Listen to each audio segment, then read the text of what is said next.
church. Let's all worship our living God in this place. Hallelujah. Oh, we worship you. We lift your name in this place. Just have your way, Jesus.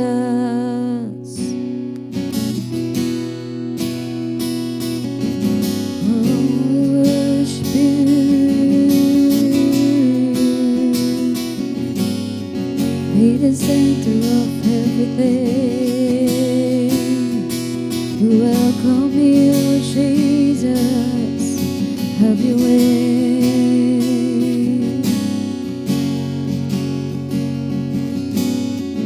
Our Father everlasting, the all-creating one, God Almighty. Through your Holy Spirit, conceiving Christ the Son, Jesus our Savior.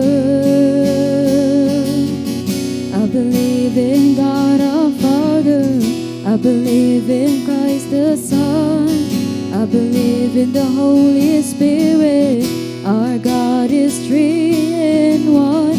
I believe in the resurrection, that we will rise again. For I believe in the name of Jesus. Oh, we worship you. Just have your way.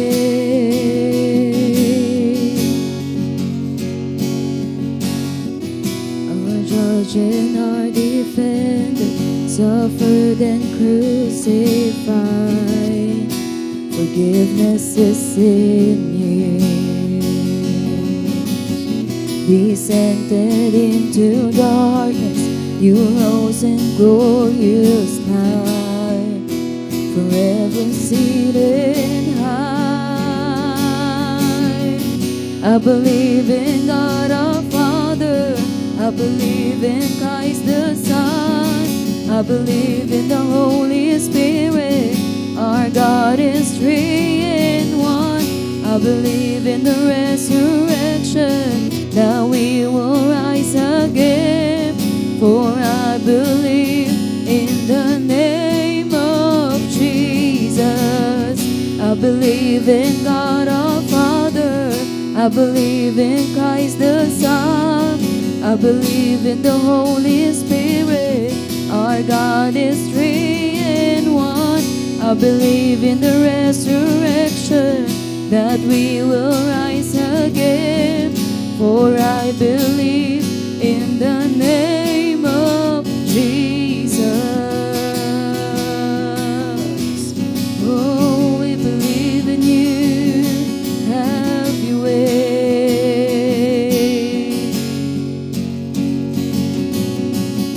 Our judge and our defender, suffered and crucified. Forgiveness is in you. Descended into darkness, you rose in glorious light, forever seated high.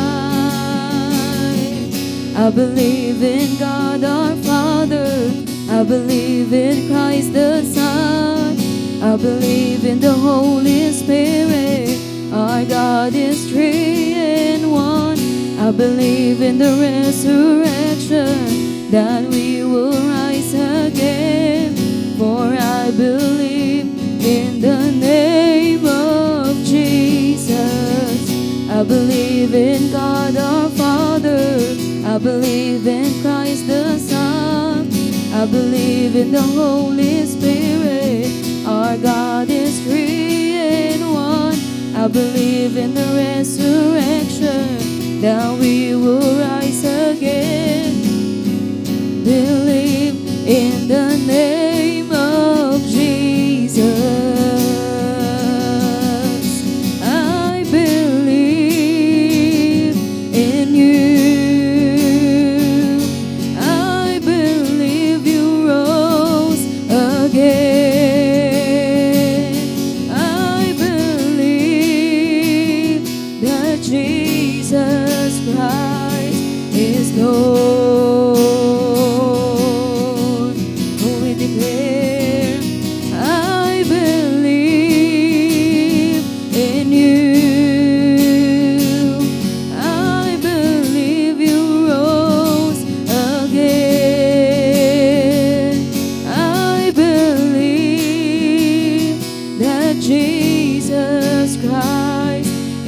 Lord.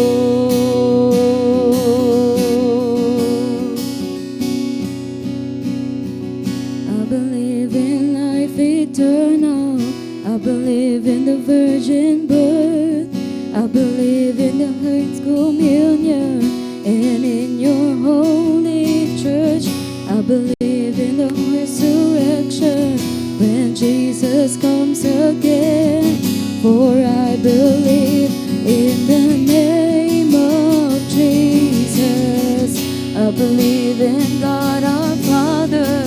I believe in Christ the Son. I believe in the Holy Spirit. Our God is three in one. I believe in the resurrection, that we will rise again. For I believe in the name of Jesus. I believe in God our Father. I believe in Christ the Son. I believe in the Holy Spirit. Our God is three in one. I believe in the resurrection, that we will rise again. For I believe in the name of Jesus. For I believe in the name of Jesus. For I believe in the name of Jesus. Oh, we believe in you, Jesus. We worship you.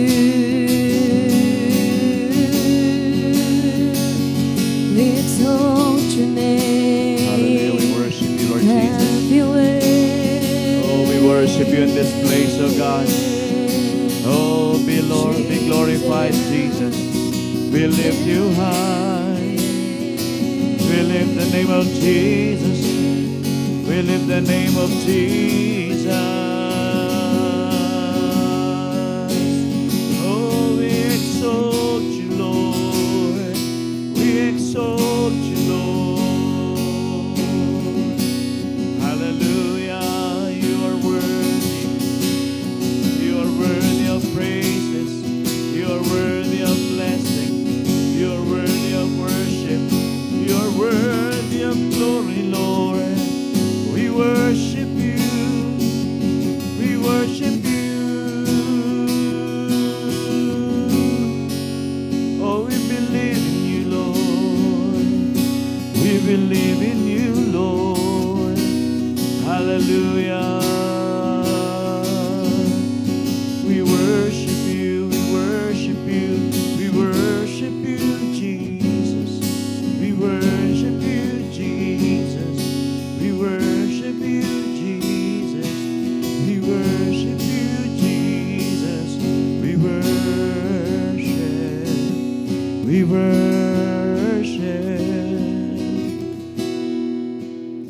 Hallelujah, you're worthy. You alone are worthy, Lord. You alone, oh God, are worthy. We worship you. We worship you, Lord. We worship you, Lord. Hallelujah. We worship you in this place. Kiplabase, kiplahandare beste. Yera baba bakala labandoro bosoro mundi. Ura bara bandoro bosoro yela lamande. Yere yandere yandoro bosoro mo. Yere yala lamande yakala lamande. Yere yala lamande yase. Ure yala lamande. Uro bokuro lamande yase. Yere yala lamande yakele. We worship you. We worship you. We worship you, Lord. Hallelujah. There's no one whom we believe but you are God. You are our Creator. the one who sustains us from the first day of our lives till today. Ikaw ang sumasama, nangunguna, nag-iingat, nagpupuno na lahat ng kulang. Ikaw ang tumitingin sa amin para ingatan kami sa araw-araw na buhay na ito. I-preserve kami. Araw-araw blessings, Lord. Kaya marami pong salamat sa iyo. We're asking that you continuously bring conviction in our hearts by the Spirit of the Lord. Para yung ways po namin, mai-line up namin sa will mo. At yung paniniwala po namin ay hindi hanggang sa isip lang, kundi sa buhay po namin, ay nandoon yung confidence namin that the God that we serve really has no plan of failing us in this life.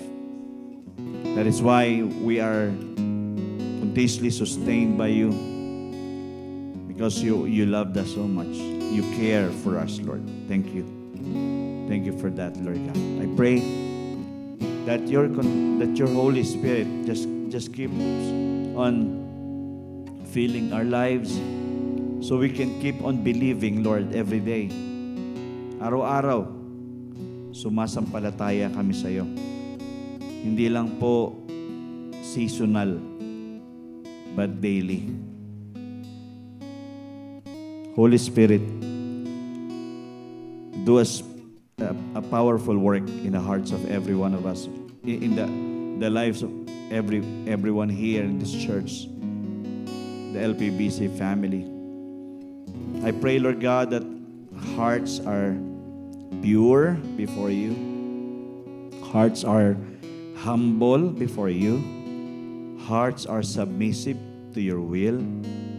And hearts are willing to obey every instruction, every rule, every command that you want us to do.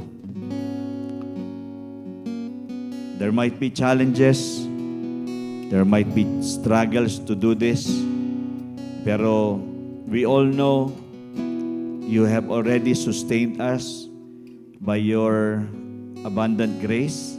Masagana po ang biyaya mo sa aming lahat. Kaya we don't have any reason for us to feel weak, even though there are times we feel weak. But we know these are just moments, but we can return and able again to continue your will upon our lives. So Lord, manguna ka sa aming ngayong gabi. Nagpapakumbaba kami, nagpapasakop kami sa iyo. Siya sa ating mga puso po namin, kung may mga bagay kaming nagawa against your will, Lord, we ask for forgiveness. Patawarin mo po kami, linisin mo po kami ng banal na dugo ng Panginoong Yesus. At patuloy kaming sakupin ng iyong banal na Espiritu. Lord, ngayong gabi, pangunahan mo po kami. Ang midweek service na ito, even the prayers, Lord God, that we'll be praying, we all know it's already answered. Thank you, Lord, for the miracles that we will be receiving. Even tonight, Lord, yung father po ni Sister Pam, we believe you are touching his body and you're continuously bringing recovery sa kanyang pangatawan. Thank you for touching and healing him in Jesus' name. And I thank you, God, every one of us here also will enjoy the healing of the Lord, the protection of the Lord, the sustaining power of the Lord sa tindi ng init. Alam namin, Panginoon, walang casualty sa amin, but rather we will keep on enjoying days after days because you are with us and you will be with us, Lord. Thank you so much.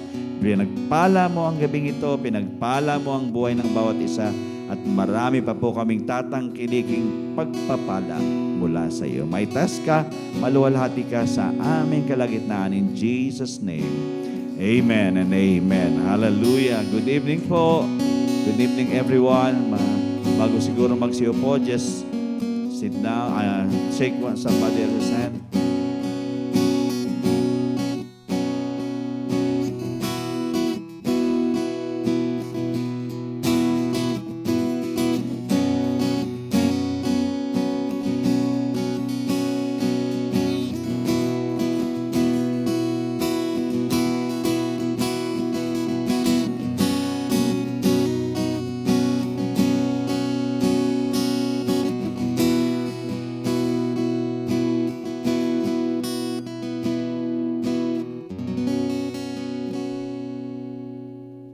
Asher yan, paglaki niyan. Okay, good evening po. Ayun, pumunta dito sa lugar na ito, ha? Napakalamig dito. Gusto niyo talaga sa init, ha? Sana, no, na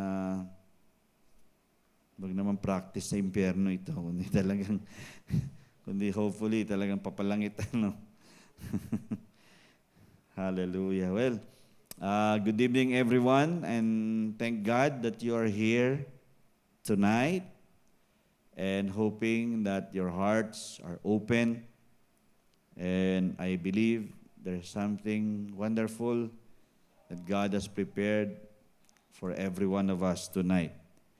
And alam ko may mga bagay pa tayong kailangang matutunan, malaman, at hindi lang hopefully talagang puro kaalaman lang ina-adapt natin, kundi yung buhay na nababago sa mga bagay na ito na dinadala ng Panginoon sa atin.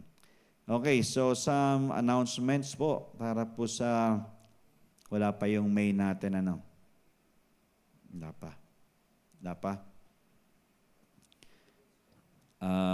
Kasi may last Sunday pa naman. Pero again, ang last sa Sabado ay yung Youth Fellowship. Okay, Youth Fellowship, alas 4 ng hapon. So invite the young people to bring their friends to come, okay, to join the Youth Fellowship on Saturday 4 p.m. And come Sunday will be our Communion Sunday. So we are inviting everyone. We will not be here, but Pastor Francis, Pastor Agnes will be here. That will be speaking and ministering to everyone who will come. And we are praying that all will come. Okay? Tanggalin ang mga dahilan, kundi magpuntahan lang talaga. Hindi para dahil sa tao, kundi para sa Panginoon. Okay, so yan po, that will be Sunday. Huwag niyong kakalimutan na Communion Sunday po yan. So even though wala kami, we will still be watching you, don't worry. So we'll still be with you. Okay? Yan po, 27 po yan, April 27. And then, ang susunod ay May 3, Ladies Fellowship naman. So yun will be the first Saturday of May will be Ladies Fellowship. And then, ang second Saturday yata ay Men's Fellowship. May 5 to 7. May 5 to 7 prayer and fasting. Yan. Prayer and fasting ng May 5 to 7 na. 7 p.m. Ladies Fellowship, alas 8. May 17 to 18. Yan na po yung summer saya natin. So, sa Sunday pala, yung last na pagbabayad, makasettle po lahat. Tapos, yung transpo, kailangan ma-finalize na rin. T-shirt, okay na yung t-shirt. Piprint na lang yon. And then, after summer saya natin will be Men's and Youth Fellowship on May 24th. So, yan po yung mga schedule of events natin sa Mayo. Okay? Medyo tumitindi ang init. No. Iba na ang init ngayon. Na hindi ka talaga, ewan ko, may tumutubo sa aking mga kung ano sa init. Sa init ba to? Bungang araw ba to? O kasi may maaraw nagkakabunga yung araw. So mainit masyado. Okay, so hydrate, ng tubig. Naging matakot tayo sa tubig. Ako rin. Okay lang umihi ng umihi, wag lang matuyuan. Okay, so yan po yung mga schedule of activities sa remaining April and the month of May. And whatever will still be announced, we will still announce it. Okay? So, ngayon, tutuloy ko lang po din yung ating pinag-aaralan na series ng Kingdom Living. I don't know if you are learning from this. Meron po ba kayo natutunan dito every Wednesday? At least dito napapalawig natin kung ano yung mga iniwan sa ating commands ni Christ. So, this is series number 31, lesson number 64. 64. So, this is series number 31, which is the commands of Christ. So, marami pa rin tayong dapat matutunan sa mga iniutos ng Panginoon sa atin. May mga bagay akong habang inaaral ko po ito, nadidiscover pa. With regards to ano ba yung mga iniwan ng Panginoon sa ating lahat na dapat nating ginagawa pa rin. Na dapat maging aware pa rin tayo. Kasi we live in this life, okay, not just to live. Parang basta lang nabuhay. Meron pong meaning yung buhay natin. Naniniwala po ba tayo may kahulugan yung buhay natin? Amen? Ibig sabihin, ikaw, ako, tayong lahat dito, meron tayong dahilan, malalim dahilan, bakit tayo nabubuhay. At to fulfill our purposes, we just need to know what are the things that we need to do. Kumbaga, ito yung mga dapat ini-execute natin para maka-arrive tayo doon sa kalooban ng Panginoon na gusto niyang mangyari sa iyo at sa akin. So tonight, since this is series number 31, number 64 point na po tayo, we will keep on reminding everyone that this life of the kingdom cannot be lived through the flesh. Okay, Papa, ulit-ulitin natin ito. Ang pamumuhay sa kaharian ng Panginoon ay hindi sa pamamagitan ng laman. Lahat po tayo ay mapapagod kung laman lang talaga. So, nakakapagod na nga eh. Tapos, mabubuhay pa tayo sa laman, lalo tayong mapapagod. Stressful na nga. Bakit pa natin i-stress ang buhay natin masyado? Kaya, mahigpit po yung sabi ng Panginoon. The word of the Lord. Sabi nga nun, not by might, nor by power, but by my Spirit, says the Lord Almighty. So sabi ng Panginoon, it's very clear. It's not by your might, it's not by your power, it's by His Spirit. It is the Lord's Spirit that is supposed to be taking over this life, not the flesh. Kaya maraming sumasablay sa buhay pananampalataya, it is because they are trying hard to make it by themselves. To which, ang sabi ng Panginoon, you cannot make it by yourself. You need God. You need the Spirit of God to make it in this life.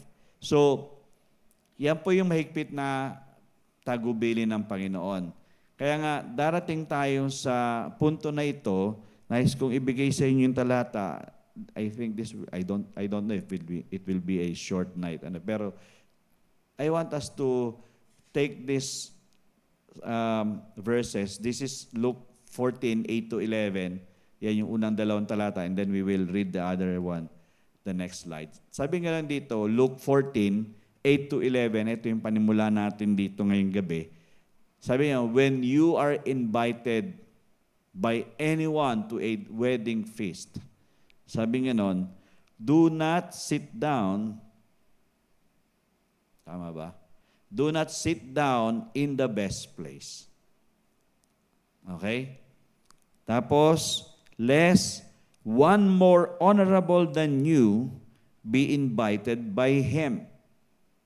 Okay, dapat settle dito. Sabi nga nun, pag ikaw ay naimbitahan, huwag ka munang uupo doon sa pinaka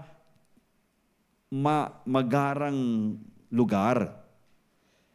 Kasi baka merong dumating na mas karangal-rangal na inimbitahan din noong nagpahanda.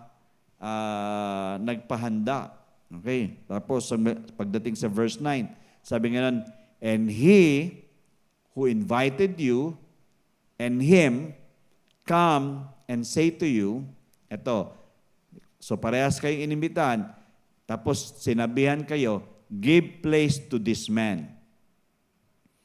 Ibig sabihin, hindi ikaw yung sinasabihan na hindi sa iyong lugar na yan.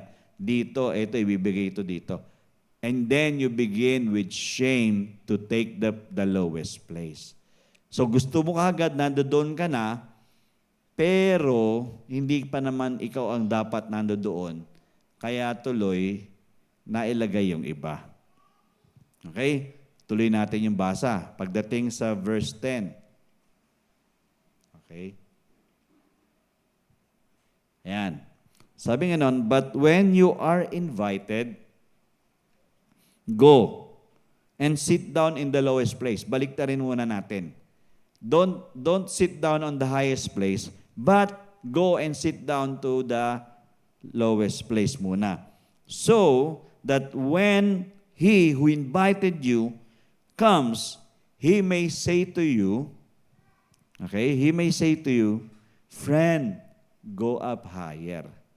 So siya na yung magsasabi, o kaibigan, dito ka na. Huwag ka dyan sa mababang lugar na yan. Dito ka na. Then, you will have glory in the presence of those who sit at the table with you. Don't always get the best seat. Let somebody put you in the best seat. Okay? Okay, dito tapos pagdating sa verse 11, for whoever exalts himself will be humbled, and he who humbles himself will be exalted. Okay, dito, hindi po ito pagiging low-key person. But, this is practicing humility. Okay, pagpapractice po ito ng kababaang loob. Kasi, hindi lahat ng tao ay may kababaang loob. Ibig sabihin, all we wanted is we get the best place. All we wanted is to get the most comfortable place. We don't want uncomfortable place. We want always the most comfortable place for us. Okay? So, imagine nyo, no? Dahil ang naging ugali natin ay we always desire for the best place in the room. Pero, katulad ko dito sa atin, set up natin. Hari, yang nasa harap na yan. Hindi rin naman maganda na we don't fill it up, no? But, if somebody who has invited you says you get the front seat, then you can go to the front seat. And let somebody around you will notice that that seat was given to the honored somebody. Yung na-honor, na parangalan. So, okay, ang point natin dito is that we need to learn humility. In a way, Jesus was. And Jesus is. That is why He wants you and me to somehow be sensitive enough na it's not all about me. Kasi minsan, ang catch natin ay minsan nakasentro sa atin ang mga bagay-bagay. Ako muna. Yung iba, sa kanila, ako muna. So somehow, delikado itong gantong ugali. Mamaya makikita po natin. So makikita po natin why is, kumbaga, sitting at the best place, nauna ka na, nagsimula ka ng umupo sa best place, pero you are not yet supposed to be sitting there. Yung nakikipag-unahan ka pa, let somebody bring you there. If somebody has invited you, then that somebody who has invited you be the one to take you to the best place. Kasi dito, sa binasa natin, ayan, sabi nga naman, when you sit down to the lowest place muna, kung sa lowest place ka umupo, yung nag-invite sa'yo, ang magsasabi sa'yo, friend, go up higher. So, ibig sabihin, it's not your, tawag dito, hindi mo siya pinilit. Okay? Pero marami pa rin, sa Kristiyano, maraming somehow pinipilit itong hindi. Parang rightful place ko to eh. No.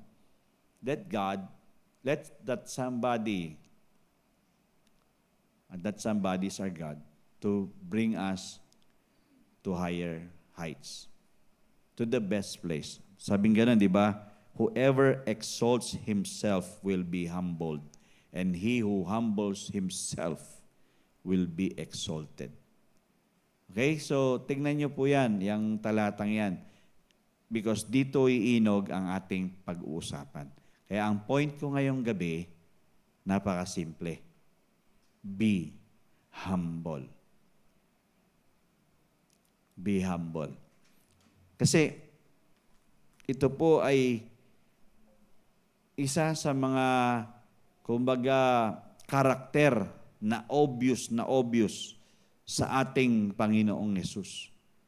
That He, from heaven, humbled Himself to come down on earth. He can be staying there. Doon na lang siya. Pwede, di ba? Pero He choose sila mag-ama, ang ating Abba Father, tapos ang ating Lord Jesus. They can choose to stay there, but sinabi ng Ama, o anak, baba ka na. And mind you, hindi nabuhay ang Panginoong Hesus as a God. He lived here as a man. 100% God, but also He's an 100% man. And the trait of that, or character of that, is being humble. Now, we need to check ourselves dito sa ating mga sarili, sa simbahan, sa ating pamumuhay bilang mananampalataya. Kaya nga, ang panalangin nga, di ba, search me, O God, and know my heart. Try me and know my thoughts. And see if there is any wicked way in me, and lead me in the way everlasting. Psalms 139 yan, yung dalawang huling talata. So, the Lord wants you and me to be humble. And I want you to see this, unang-una, pride is the complete anti-God state of mind. Okay? Ang kayabangan, ang pagiging hambog, ay ito'y anti-God, ibig sabihin laban sa Diyos na pag-iisip. Nung during the KB, may senior si Brother Ben with regards doon sa with 5 talents, diba? Yung parable of the talents, may 5, may 2, may 1. Yung 1 ay talagang hambog naman. Yung 5, trinabaho niya, wala siyang kakieme-kieme, ginawa niyang dapat niyang gawin. Yung 2, ganun din. Pero itong isa, napakahambog. Sabi ngayon, alam ko, wala ka namang ginagawa, pero gusto mong kumita ka. Ano? Masabi mo yun sa nagkatiwala sa'yo? Tayo naman, inimbita lang tayo ng Panginoon na mabuhay katulad niya, kasama niya. At ma-enjoy ang buhay nito. So, if we will keep ourselves, not being humble, and pride will take over our lives, then we are completely having the state of mind that is anti-God. Ibig sabihin, we are against God. Hindi tayo umaayon. Ang gusto lang natin yung atin. Pride po yun, mga kapatid. Minsan, sabi ko, Panginoon, i-check mo nga yung mga hearts namin. I-expose mo, baka mamaya nagyayabang na kami. Parang lahat na lang ng ginagawa namin, baka mamaya wala ka. Akala namin, kami na yung magaling. Gusto namin, sa lahat ng gagawin namin, ikaw lang yung magaling, kahit kami ay instrumento. You must increase, we must decrease. Amen? Pride is the complete anti-God state of mind.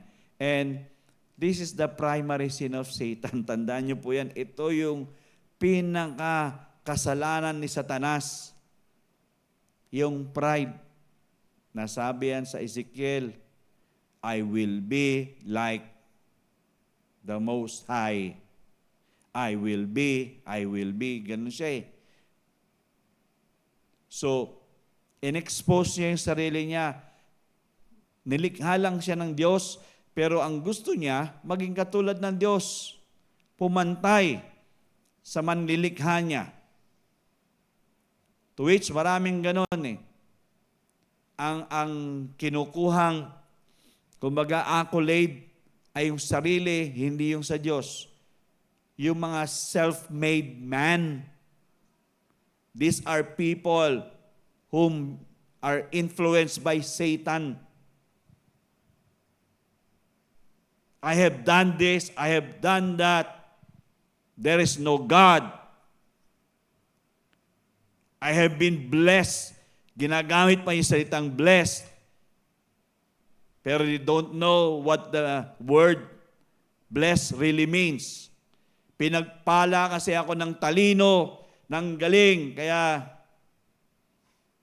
I am the greatest basketball player of all time. I am the GOAT. Alam niyo ba yung GOAT? Simbolo ng demonyo yun eh. Kaya dapat hindi pinag-uusapan yung GOAT. Okay lang ang GOAT pag kinain mo, kainin mo. Pero, hello? Ang GOAT, kita nyo sa ibang bansa, minsan ginagawa nilang rebulto. Ano? Ano yung sign symbol na yon? Symbol na Satan. Kasi they thought that the goat is Satan, the greatest of all time. He is greater than God, which is not. That is the primary sin of Satan. Yung pagiging prideful niya. Kaya nga, nakakatch niya yung mga heart ng tao kasi ang galing niyang i-deceive ang tao eh. Na, kaya mo yan. Di ba? Kaya si Adam and Eve eh. Pag kinain yan, wala namang mangyari sa inyo. Mas malalaman nyo nga yung good and evil eh. Ibig sabihin, you will be knowledgeable with just like God. Alam nyo ba yung ganon? Nilikha ka lang, pero gusto mong pumantay. And that is the primary sin of Satan. He will deceive people to have pride in their hearts. That is why pride is very dangerous to adopt in our system. We need to always ask God, God, check mo nga ang heart ko. Baka hindi na ako humble eh.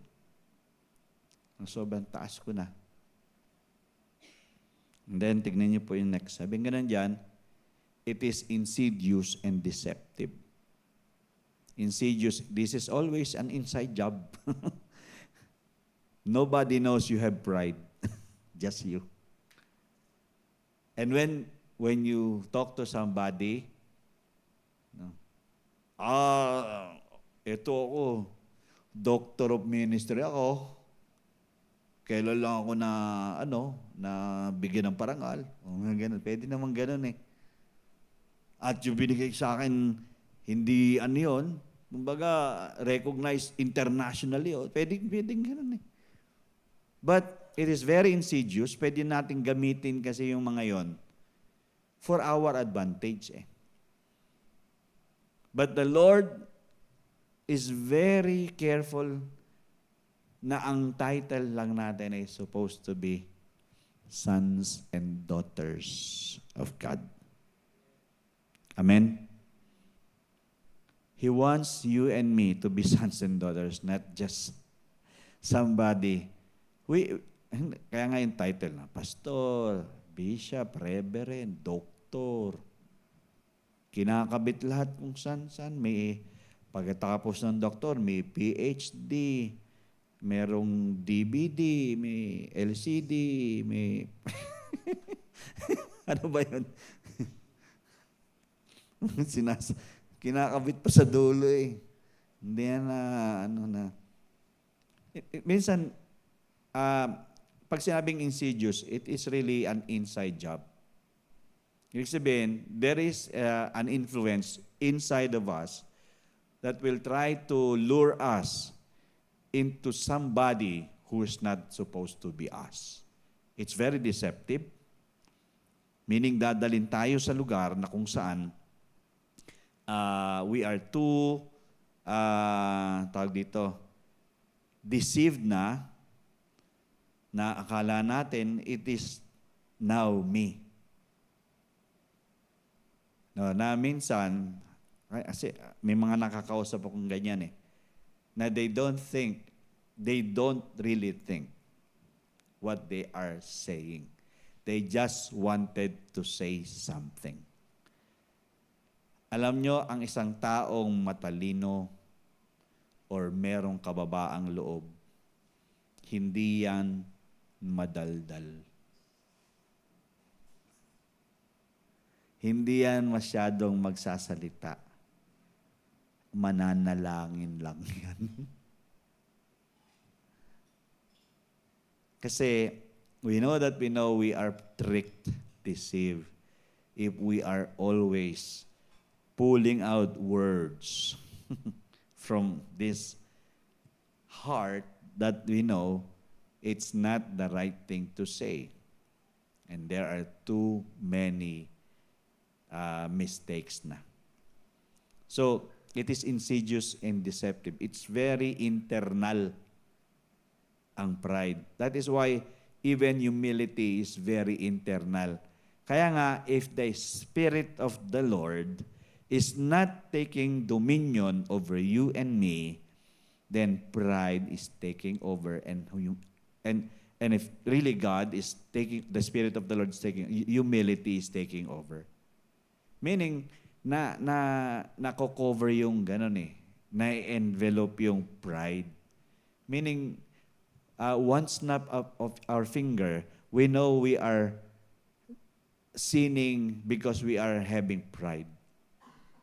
And pride is a sin. Tandaan niyo po yan. Pride is a sin. Pride is a sin. Tandaan niyo po yan. And then, yan nga, hindi lang siya sin. Cardinal sin. Pag sinabing cardinal, very serious or grave. Okay? It is a cardinal sin. Okay? Tandaan niyo po ito. Pag ang puso ay mapagmalaki at walang pagpapakumbaba, ito po ay nilalagay tayo sa mas malalim na pagiging makasalanan. At ito rin ang magdadala sa atin doon sa hukay ng kamatayan, spiritual man, pati na rin eventually physical. So, kaya nga, meron talagang lugar ang mga mapagmataas. At meron din naman siyempre magandang lugar ang mapagpakumbaba. Amen? So, tandaan niyo po yan. Tingnan niyo po ito. The root of pride, dapat po, makatch po natin ito. The root of pride often comes from what? Comparing ourselves with others. Pag mahilig tayong mangumpara ng sarili natin sa iba, yabang yun. Walang-wala yung kababaang loob doon. Okay, mas filled ako ng Holy Spirit sa iyo. Mas nagwo-walk ako in the Spirit. Again, pride na po yun. Mas malalim akong mananampalataya sa iyo. Pride na po yun. Di po ba natin alam na minsan sinabi ng Bible, sabi ganon, huwag tayong mag-isip na tayo nakatayo pa, yun pala ay lagpak na tayo. So pride is taking over. It is more of how we are comparing ourselves with others. We are not supposed to compare with other people. Comparison is not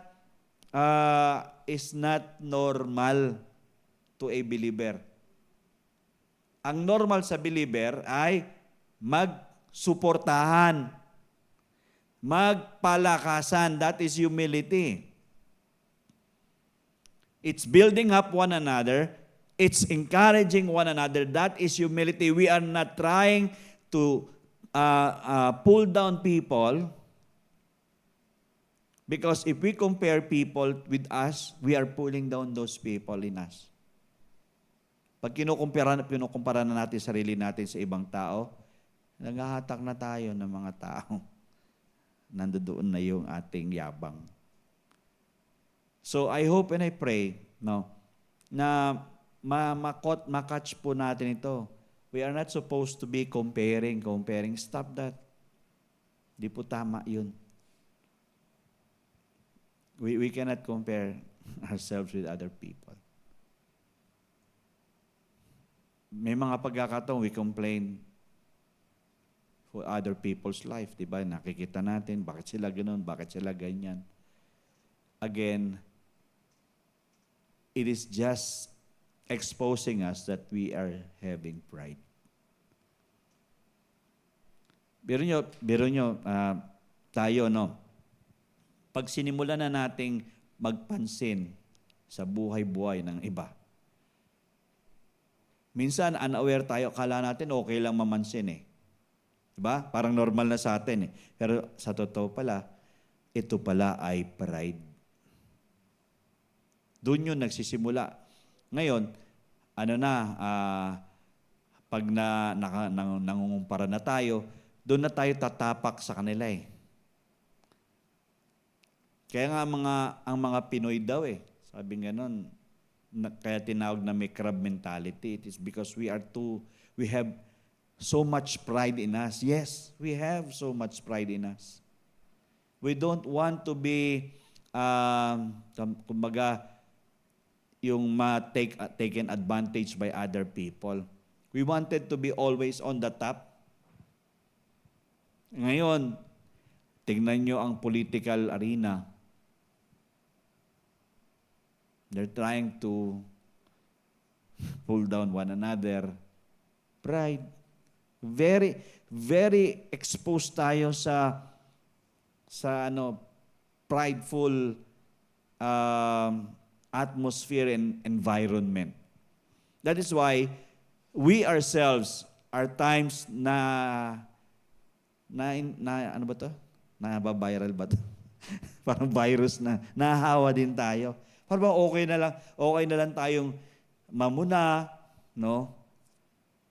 Para bang okay na tayo doon. Kaya nawawala tuloy, parang naglalaho, parang bula ang pagiging mapagpakumbaba.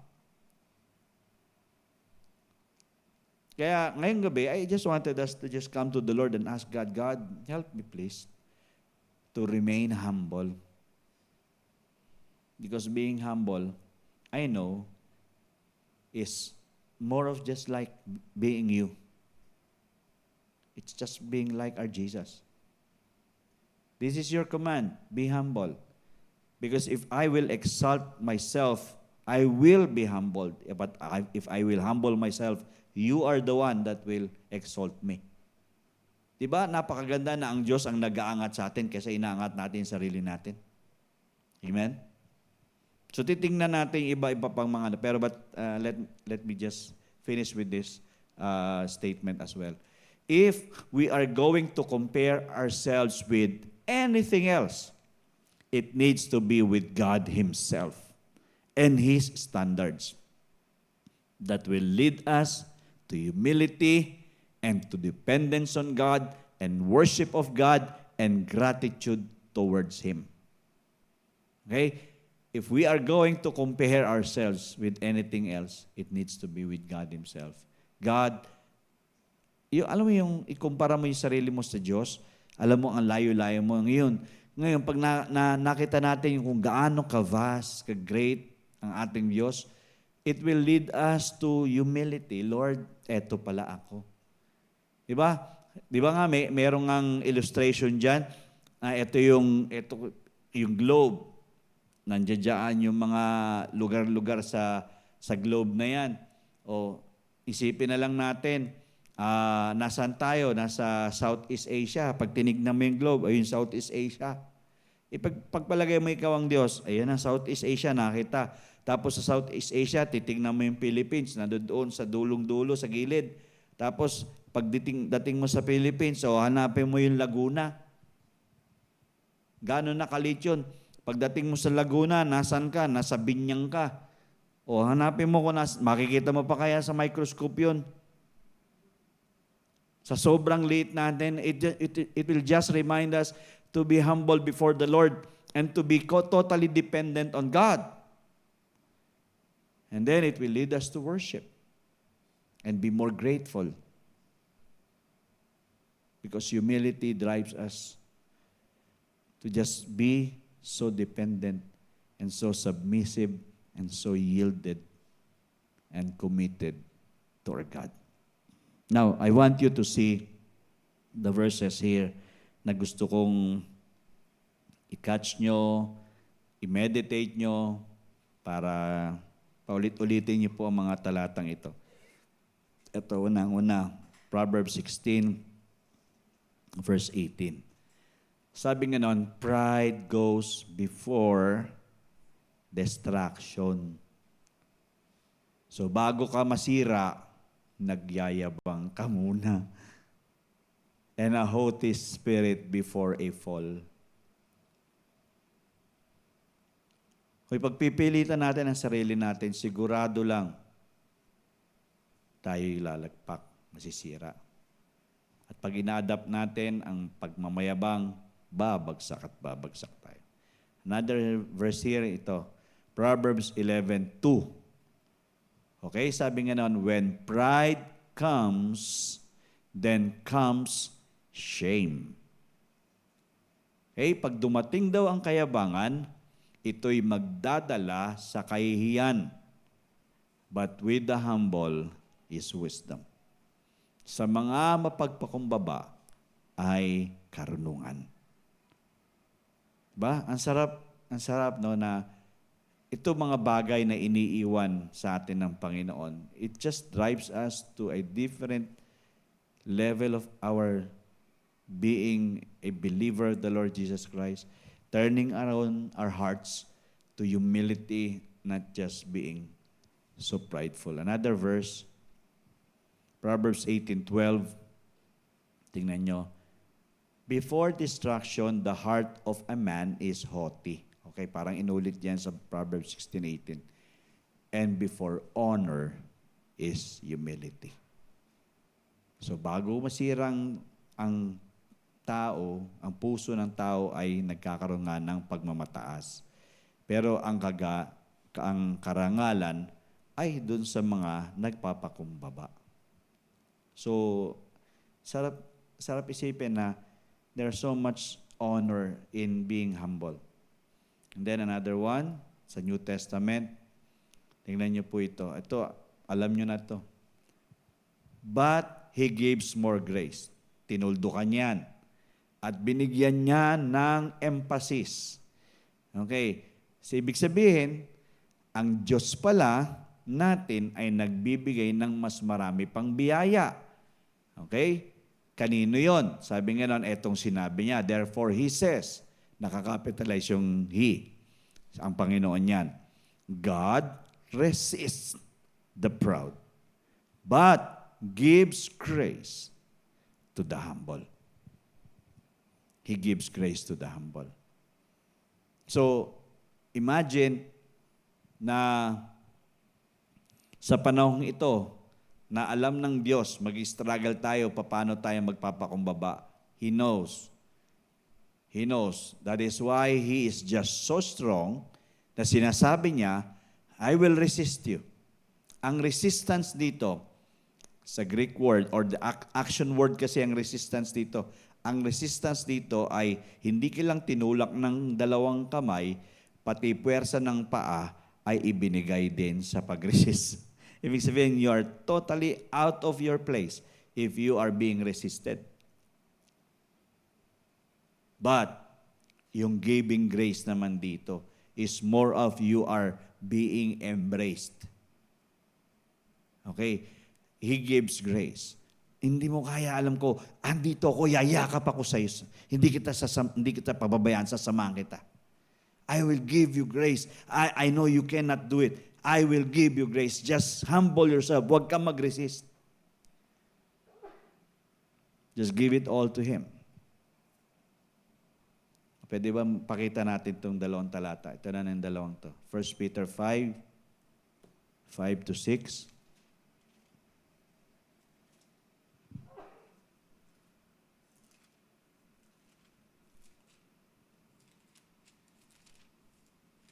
Yan, 1 Peter 5.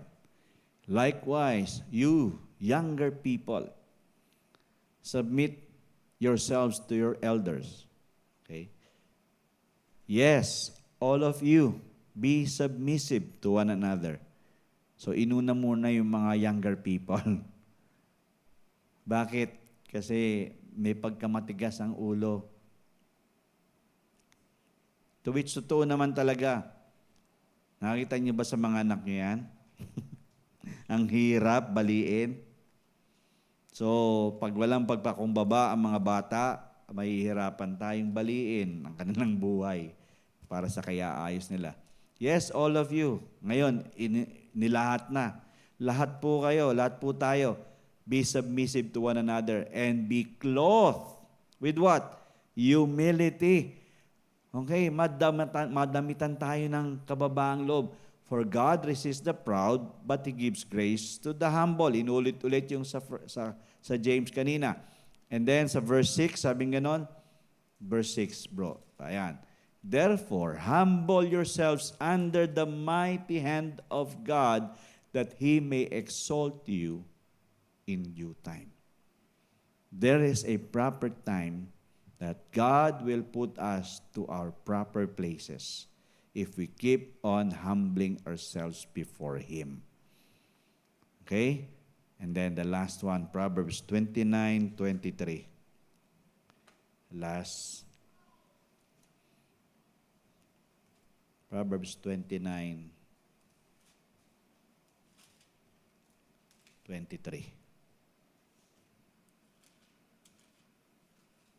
Yan. A man's pride will bring him low, but the humble in spirit will retain honor. Okay? A man's pride will bring him low, but the humble in spirit will retain honor. If we desire to retain honor in our life, then let us have a humble spirit. A humble spirit comes from the Spirit of the Lord. Amen? It's not just being taught by your pastor. It is by the Spirit of the Lord still.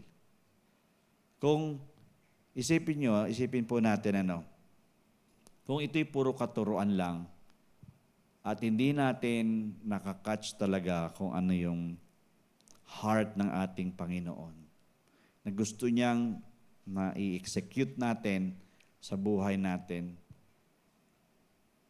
then we know we are in danger of losing the honor that is due unto us if we are not catching it. Again, what we are teaching here, what we are sharing here, me personally as your pastor, is not just for you to gain a knowledge or magkaroon tayo ng another point number 64, no. Nagdadagdag lang tayo but we are not really learning the life. It's more of we are changing. We are being changed. I know we cannot by our own, by our flesh. It's by the Spirit of the Lord. By the Spirit of the Lord. So, I pray na ma-embrace po natin itong mga katotohanan ito. Even though we can say, I pray na hopefully, sana nga lahat nakakarinig, ano. But I know, there will be time like they will still hear this. And yung nga, nakakalungkot, people are not hungry enough. Kare, you will seldom people see, even though pag nakita mo yung YouTube natin, may maraming views. Pero hindi ko alam kung nadaan lang o tinatapos talaga. Kasi minsan, siyempre, nagiging choosy na ang tao eh. Lalo na ang mananampalataya. They only choose what they wanted to see and what they wanted to listen to. Pride yun, mga kapatid. We have not actually we are not really embracing what the Lord wants for us to embrace. Diba? Minsan, yung nga yung comparison. It's really hard, no? It's really hard for us to admit that we have pride because we thought that is the right thing to do. Eh. This is who am I? Kung wala kang nakikita, kumbaga sa isang lugar na ang presensya ng Panginoon nandoon, di ba tayo ay dapat responsible to ask the Lord for His presence to fill us. Not we are comparing that this place is more anointed than this place. You are anointed, mga kapatid. Amen? Don't be deceived. Kaya, minsan ako nire-review ko yung mga pastors na kasama ko. Don't see me as much. Yes, thank God for the respect, no, ng mga pastors since I am part of the pastoral, naging officer at the same accord ngayon. Pero sabi kong ganon, thank God for the respect that every time you see me, oh, pastor, yung mga ganon ba, yayakapin ka. There's so much, alam mo yung warmth. And I thank God for that. Sabi ko, thank God. And I will not, kumbaga, use this as an opportunity for me to, lumaki ulo ko kasi people are just being drawn to me and they're embracing me. Kanina kasi kita-kita kami. I think matagal din ako nawala eh. Hindi ako nagpapakita. Sabi kong ganun, hindi ako nagpapakita kasi mainit. Ayokong masyado nainitan, nasusunog ako, tingnan yung kulay ko. Hindi naman. Pero hindi, sabi kong ganon, I'm just trying to be careful. This is what the Lord is leading me. But I thank God for your life na naging blessing sa akin. You're a blessing to me. And just keep on. Turuin niyo po yan. Pag nakikita ko kayo, masaya na rin ako. Basta masaya tayong lahat. So, we stop comparing. We see each other, kami, nag-uusap kami, may mga napagkikwentuhan kami, may mga bagay ba, but those are just stories, but we end up, Lord, forgive us if it has been too much, na magnify namin, na justify namin yung mga bagay-bagay. Forgive us, Lord. But again, let's stop being prideful, but let God influence us to be more humble. Because I believe ito talaga yung gusto ng Panginoon. Kasi sa humility, there's so much purity. Amen? Pero pag mapagpakumbaba tayo sa harap ng Panginoon, lahat ng gagawin natin, dalisay yan. Walang halong kalukuhan yan. Makikitungo to sa tao, madali sa yan, maayos yan. Kasi, nandun ng pakumbaba. We will be judged, but the heart keeps on being pure before the Lord because of that humility. Kasi si Jesus, yun siya. Bumaba siya para pakita, yes, I love you, but I will just you'll see me humble and not bragging anything because I came from heaven. I will not brag anything from heaven. I'm here just to be with you. So yun po yung finulfill ng Panginoon dito sa lupa. Na ipakita niya, mahal niya tayo at nagpakumbaba siya para sa atin. Amen? I hope na bless po kayo at meron po kayo nakuha sa ating pinag-usapan ngayong gabi. Tayo po tayong lahat. Hallelujah.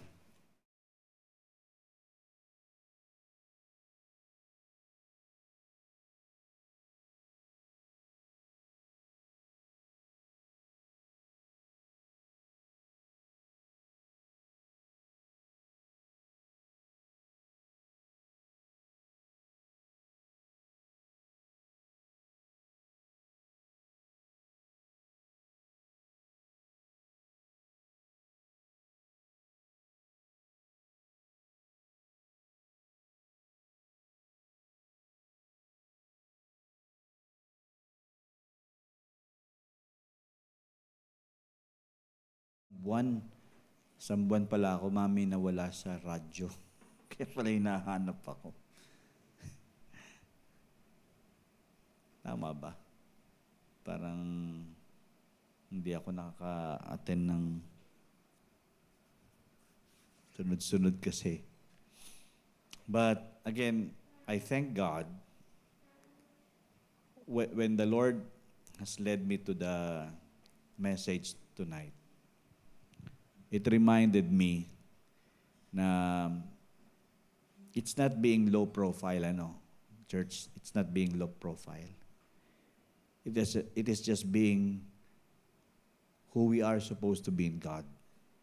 We don't brag anything. We are not boasting of anything in our life. It is all about Him. Lahat, siya lang naman talaga. So, let Him be lifted high. Always in our life. Hallelujah. Let's bow our heads and close our eyes. Tayo po'y manalangin. Hallelujah. Heavenly Father, we are grateful tonight once more for the Spirit of the Lord that reveals your heart to us. And we know, Lord God, that all you want is that this heart will be just like your heart, a humble and pure before you. Dakilang Diyos, sa ganang aming mga sarili, we will still come out having that pride. But by the Spirit of the Lord, rebuke us.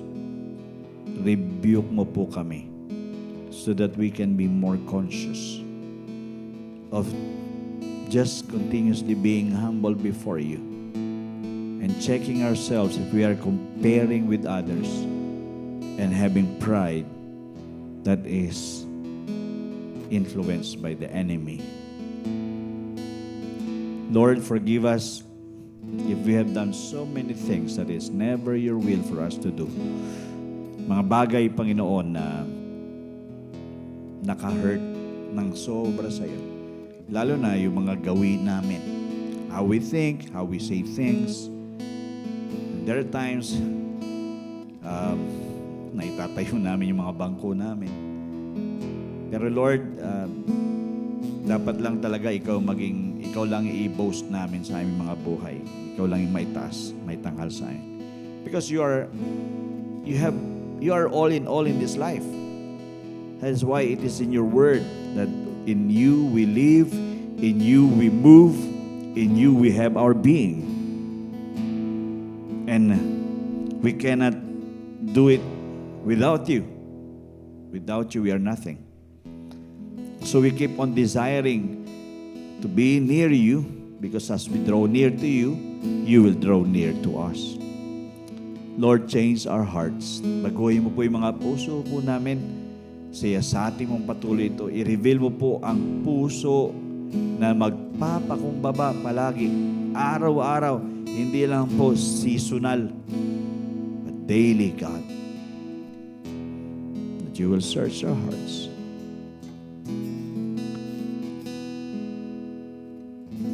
And know our thoughts.